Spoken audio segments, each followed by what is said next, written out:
এক বছর ধরে গুস্তু খাই না, আজকে আব্বা বাজারে গেছে, মনে হয় পুন্টি মুরগি লইব। মুরগি খাওন লাগতো না, পচা ফাঁকরাত তো গোসল হয়েছি, এগুলা দিয়ে ভাত খাইস। আরে এক বছর ধরে গুস্তু খাই না, গরু গুস্তু তো দূরের কথা, পোল্ট্রি মুরগি পাইতাছি না। বাড়ির যা কাম আছে যে ব্যাগ করে আসছি, কইলেন বাজারতে মুরগি লইবেন, কচুলিয়া দৌড় বেরিয়ে আয় বলছুন। ওই হারাম দাদা, পোল্ট্রি খাইবি, পোল্ট্রির দাম জানাস? ওই হারাম দাদা, পোল্ট্রির দাম জানাস? পোল্ট্রি কয়টা কেজি? আজকে যদি গুস্তু না লইছুন না, কিন্তু বাড়ি ঘর সব হাওলাই দিয়া।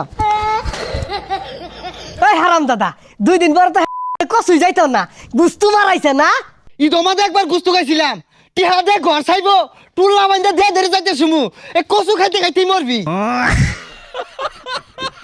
ও রহমতিকা, রহমতিকা বাড়িতে শুন। কি হয়েছে বাস্তা ডাওকে কিছে? ওই আর কই না যে আব্বার লগে না গুস্তু লয়ে একটা কেসা লইছে, বিচারটা নামাই দূর লাগে আইন দি।